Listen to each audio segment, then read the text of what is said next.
는 하나님 말씀 함께 봅니다. 학개서 2장 6절과 7절 말씀 두 절을 우리 함께 봅니다. 학개서 2장 6절과 7절입니다. 우리 같이 한 목소리로 함께 합독합니다. 시작. 만군의 여호와가 이같이 말하노라. 조금 있으면 내가 하늘과 땅과 바다와 육지를 진동시킬 것이요 또한 모든 나라를 진동시킬 것이며 모든 모든 나라의 나라의 보배가 보배가 이르리니 이르리니 내가 내가 이 이 성전의 성전의 영광이 영광이 충만하게 충만하게 하리라. 하리라. 만군의 여호와의 말이니라. 말이니라. 아멘. 아멘. 우리 다 같이 말씀들과 함께 선포합니다. 시작. 주의 말씀은 내 발의 등이요 내 길의 빛이 되십니다. 주여 말씀하옵소서. 주의 종이 듣겠나이다. 아멘. 아멘. 예, 오늘은 학개서 2장 6절과 7절 말씀으로 모든 나라의 보배라는 제목으로 함께 말씀을 나눠보기로 합니다. 이제 성탄절이 다가오고 있지요. 성탄절이 오게 되면 믿는 사람이나 믿지 않는 사람이나 참 기쁨과 설레임이 가득하게 됩니다. 서로 간에 선물을 주고받기도 하고 또 가족 간에 서로 따뜻한 사랑을 나누는 그러한 시간인 줄로 압니다. 그런데 이 선물을 줄 때에 조금 더 특별하게 보이기 위해서 때로는 좋은 포장지와 또 포장재를 사용해서 선물을 주는 경우가 참 많이 있지요. 그런데 받는 사람 입장에서 한번 생각해 봅시다. 아주 멋진 포장에 한껏 기대가 부풀어 올랐는데 그 포장지를 딱 뜯고 보니까 내가 원하지 않았던 것이나 아니면 나에게 필요가 없는 것이 있다면 아마도 실망하게 될 것입니다. 반면에 세련되지 못한 포장지라 할지라도 좀 투박하게 생긴 포장지라 할지라도 그 안에 들어있는 선물이 정말로 나에게 꼭 필요한 것이라면 그리고 내가 그토록 바라고 소망하던 것이라면 참 기쁨이 넘치게 될 것입니다. 그렇습니다.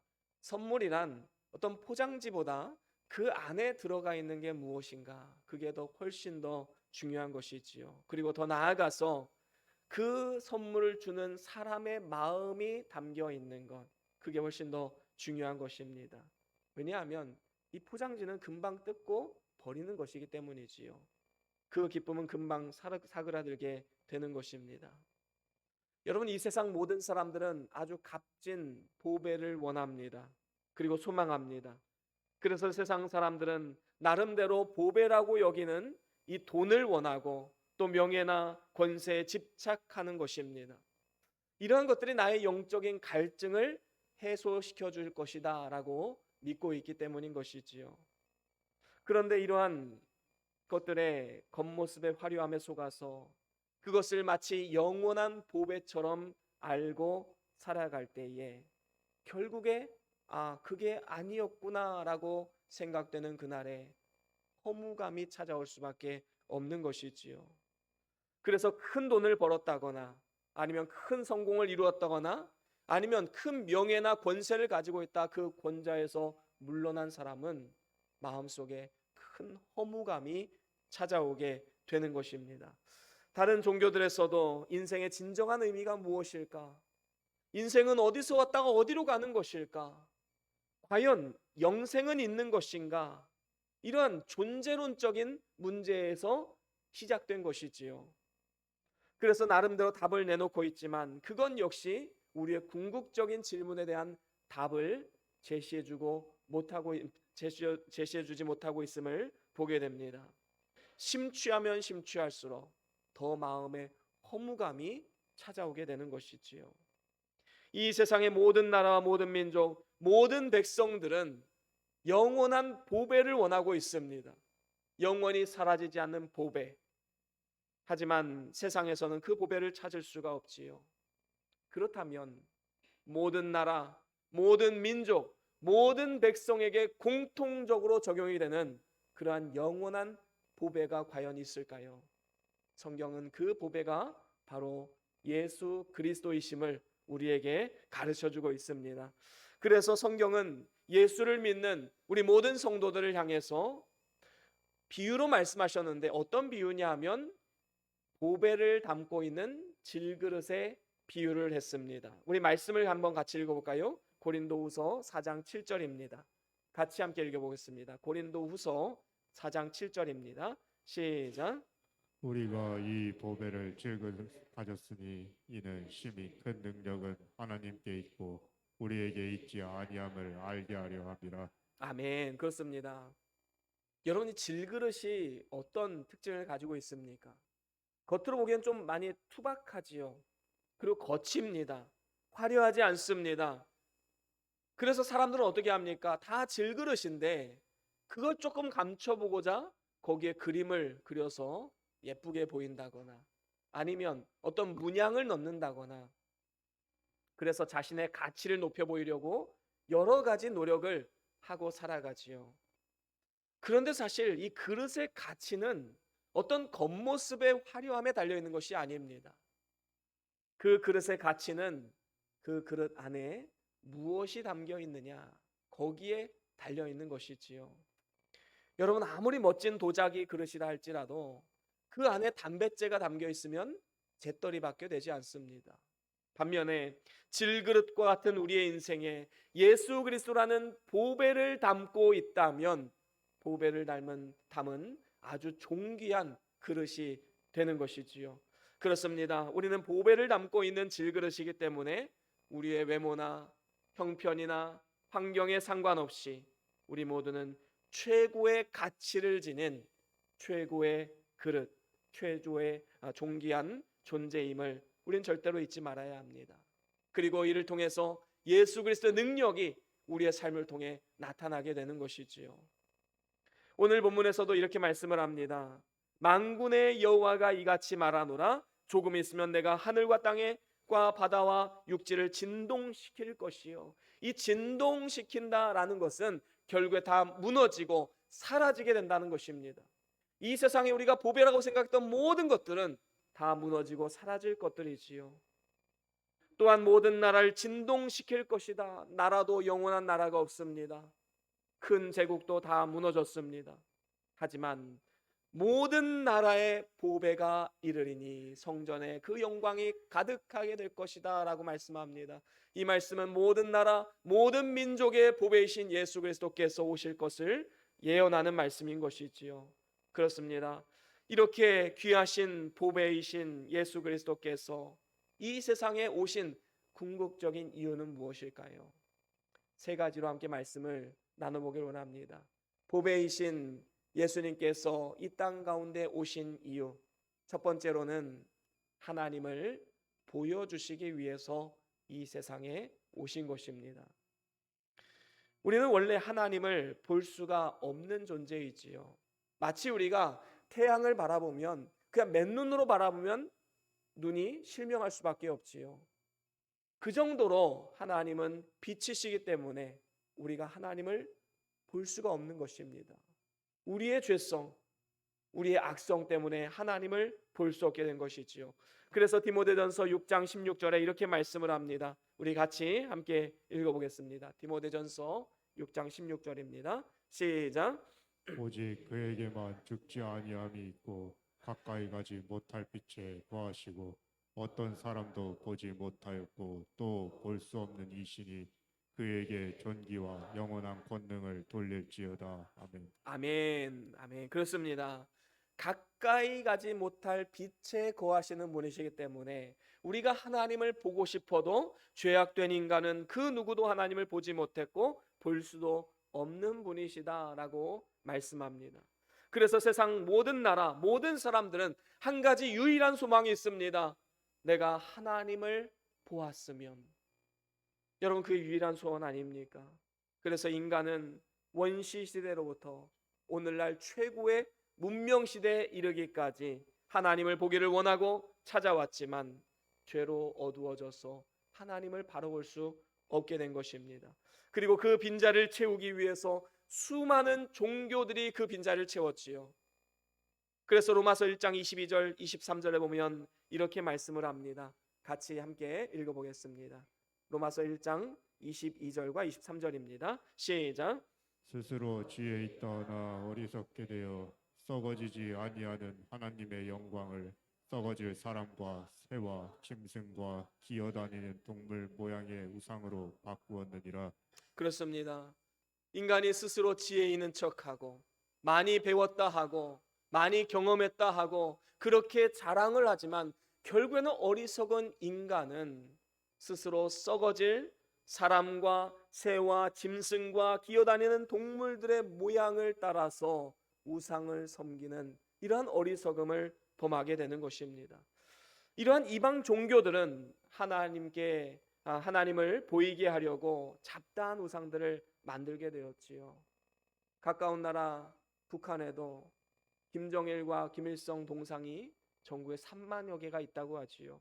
그리고 하나님을 대신해서 섬기고 있습니다. 이렇게 어리석은 우상들을 섬기던 사람들에게 하나님은 자신을 나타내 보여주길 원하셨습니다.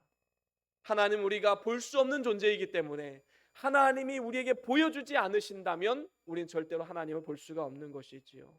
바로 하나님이 자신을 보여주시고자 예수 그리스도를 이 땅 가운데 육신의 몸을 입고 보내신 것입니다.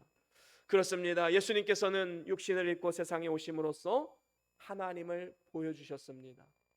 요한복음 1장 18절 말씀 우리 같이 읽어볼까요? 요한복음 1장 18절입니다. 시작. 본래 하나님을 본 사람이 없으되 아버지 품속에 있는 독생하신 하나님이 나타내셨느니라. 아멘. 그렇습니다. 하나님을 보면 죽을 수밖에 없던 죄악된 인간이 그래서 하나님을 보면 하나님 앞에 죽을 수밖에 없던 우리 인간이 이제 하나님을 볼 수 있는 길을 열어주신 것입니다. 그것이 바로 예수 그리스도이시고 인간의 육체를 입고 세상에 오셔서 우리에게 나타내 보여주신 것이지요. 하나님을 그냥 보면 죽을 수밖에 없기 때문에 어느 정도 가리우기 위해서 육신을 입고 이 세상 가운데 오신 것입니다. 그리고 우리와 같이 교제하시고 함께 하시고 사귀심으로써 하나님을 보여주신 것이지요. 이렇게 육신을 입고 세상에 오신 예수님은 하나님의 뜻을 다 행하셨습니다. 그리스도는 세상에 오셔서 하나님의 뜻을 다 말씀해 주시고 아버지의 뜻을 다 이루어 놓으셨지요. 그래서 요한복음 14장에 보면 빌립이 주여 아버지를 우리에게 보여주시옵소서 그러면 내가 족하겠나이다 라고 말했을 때 예수님 뭐라고 말씀하셨습니까? 나를 본 자는 아버지를 본 자인데 왜 아버지를 보이라 하느냐라고 반문하셨지요. 그렇습니다. 그리스도께서는 그의 삶을 통해 하나님의 사랑, 능력, 진실 바로 그것을 우리에게 보여주셨습니다. 그래서 하나님은 오늘날 먼저 믿은 우리 그리스도인들이 작은 예수로 이 땅을 살아가면서 세상에 하나님을 보여주기를 원하고 계십니다. 하나님이 우리에게 하나님 자신을 보여주셨기 때문에 우리도 역시 작은 예수로서 세상 가운데 하나님을 보여주는 삶을 살아가야 된다는 것이지요. 그것이 바로 우리가 이 땅을 살아가는 이유가 아니겠습니까? 그런데 안타깝게도 우리 그리스도인들이 말씀대로 살지 않기 때문에 이방인들 중에 하나님의 이름을 모독하게 만드는 것이지요. 로마서 2장 23절 24절에 보면 이런 말씀이 있습니다. 같이 함께 읽어볼까요? 로마서 2장 23절과 24절입니다. 시작. 율법을 자랑하는 내가 율법을 범함으로 하나님을 욕되게 하느냐? 그립된 바와 같이 하나님의 이름이 너희 때문에 이방인 중에서 모독을 받는도다. 아멘. 그렇습니다. 여러분 하나님의 이름이 저 하나님을 알지 못하는 이방 사람들 때문에 모독을 받는 게 아닙니다. 하나님을 잘 믿는다고 하는 우리들, 예수를 믿는다고 하고 교회에 출석하면서 나는 기독교인이라고 말하는 그 사람들 때문에 모독을 받게 된다라고 말씀하고 있는 것이지요. 우리가 진정으로 말씀대로 살지 못하고 하나님 영광을 나타내지 못할 때 하나님은 모독을 받는 것입니다. 그래서 우리가 이 세상 가운데 하나님을 보여줄 수 있는 유일한 비결은 나 자신을 부인하고 예수 그리스도의 뜻을 따라서 믿음으로 순종하는 삶인 것입니다.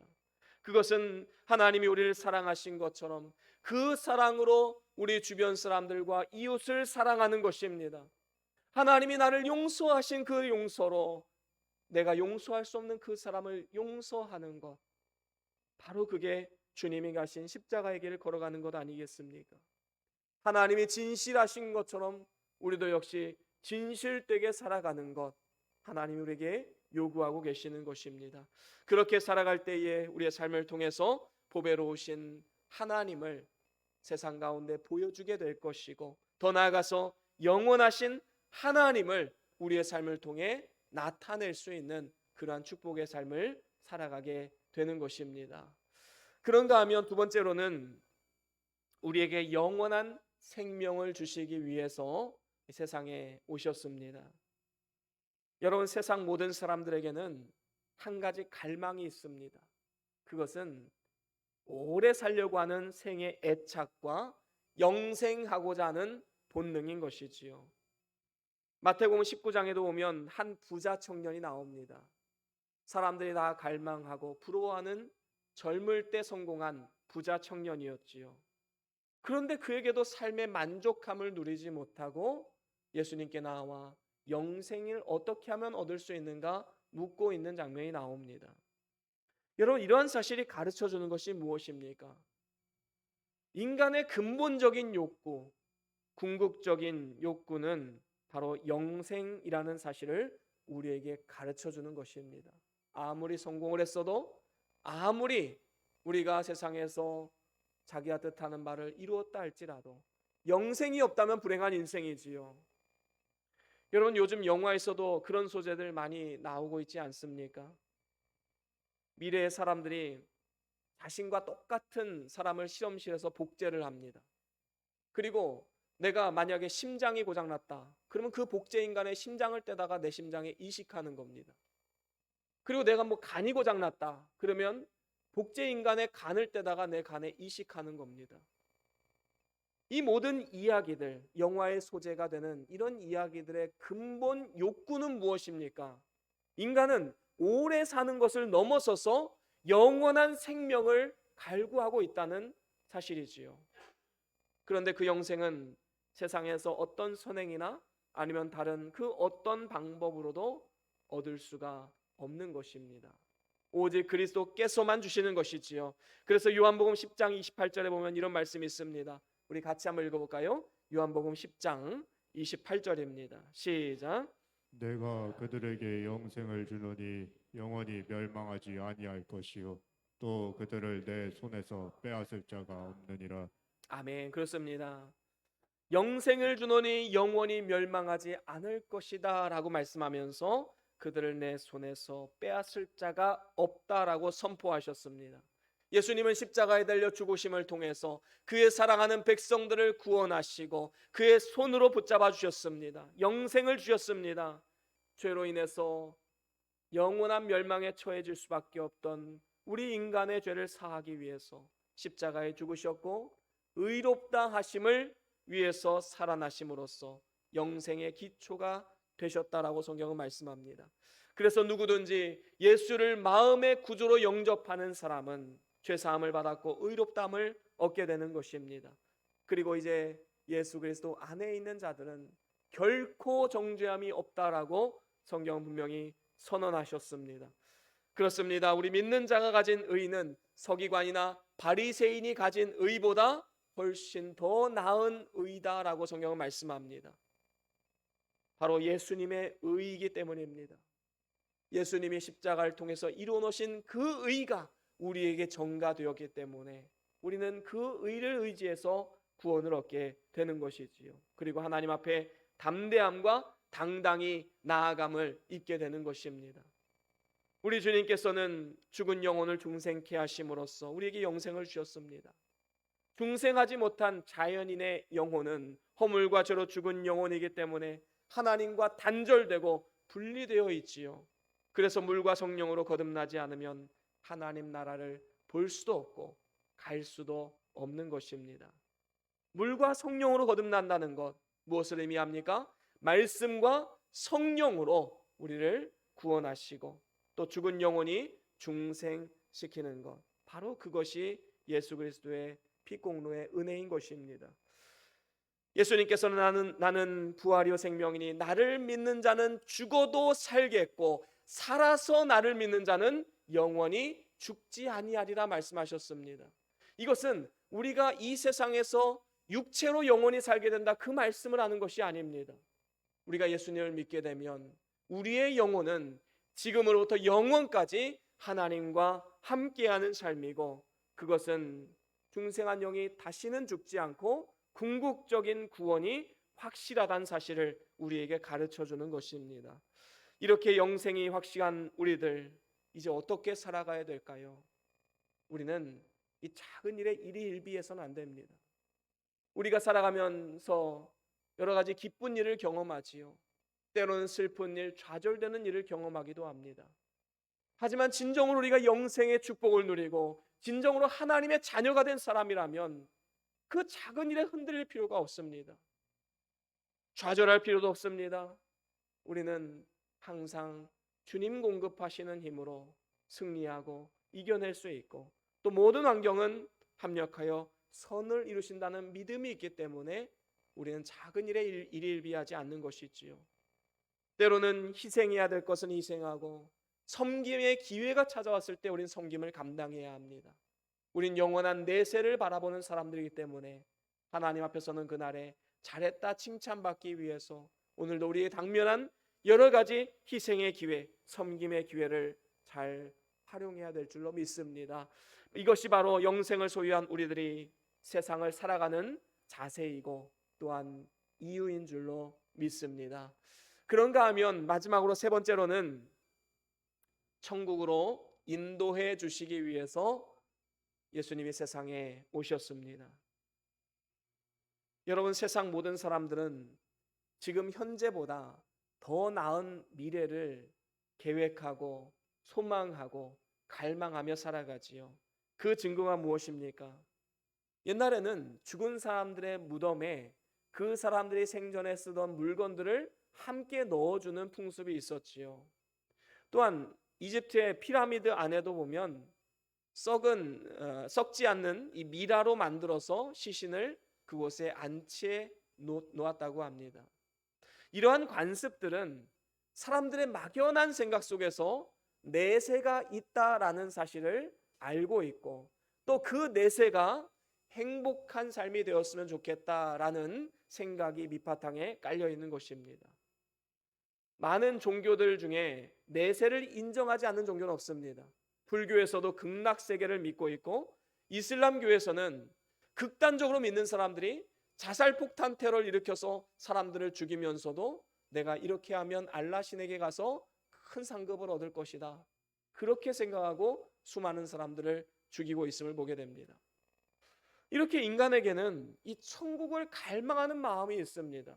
믿는 사람이나 믿지 않는 사람이나 천국을 갈망하지요. 하지만 천국에 가는 유일한 길은 다른 데 있는 것이 아니라 오직 한 길 외에는 없습니다. 바로 예수 그리스도라는 통로로 우리는 천국에 가게 되는 것이지요. 그렇습니다. 천국에는 하나님의 택하심을 받고 그리스도의 보혈의 공로를 힘입은 자들만이 갈 수 있는 것입니다. 또한 천국은 물질 세계가 아니지요. 영의 세계입니다. 그래서 육신으로는 갈 수 없습니다. 영원히 육신을 떠나야 갈 수 있지요. 영원히 육신을 떠난다는 것은 무엇을 의미합니까? 이 세상에서 죽음을 의미합니다. 우리의 영혼은 세상을 사는 동안에 임시 동안 불편한 장막 생활을 합니다. 임시 거주처이지요. 여기가 우리의 영원히 살 곳이 아닙니다. 우리는 그저 장막집을 입고 살아가는 것입니다. 그런데 그 장막집이 무너지면 어떻게 된다고 성경은 말씀합니까? 고린도후서 5장 1절에 보면 이런 말씀이 있습니다. 우리 같이 함께 읽어보겠습니다. 고린도후서 5장 1절입니다. 시작. 만일 땅에 있는 우리의 장막집이 무너지면 하나님께서 지으신 집 곧 손으로 지으신 것이 아니요 하늘에 있는 영원한 집이 우리에게 있는 줄 아느니라. 아멘. 땅에 있는 장막집이 무너지면 하늘에 있는 영원한 집이 우리에게 있는 줄 아노라 라고 분명히 말씀하고 있습니다. 그렇습니다. 세상의 모든 것은 다 끝이 있습니다. 오늘 말씀에서처럼 하늘과 땅과 바다와 육지는 다 진동되어서 사라질 것들 뿐입니다. 우리의 육체도 다 흙으로 돌아가고 말 것입니다. 하지만 예수 그리스도를 믿고 거듭난 사람에게는 영원히 진동하지 않는 나라, 바로 하나님 나라가 우리에게 예비되어 있는 것입니다. 그래서 우리는 그 나라를 소망하면서 우리는 기쁨과 감사로 살아갈 뿐만 아니라 그날을 바라보면서 우리는 살아갈 수 있는 것이지요. 그래서 성도의 죽음은 영혼이 천국의 집으로 이사를 가는 것과 같다라고 생각할 수 있는 것입니다. 여러분, 이와 같은 확신을 가진 바울은 개인적으로는 물론 빨리 죽음을 맞이해서 세상을 떠나서 그리스도와 함께 영원히 사는 그날을 소망하며 갈망하는 마음이 있었습니다.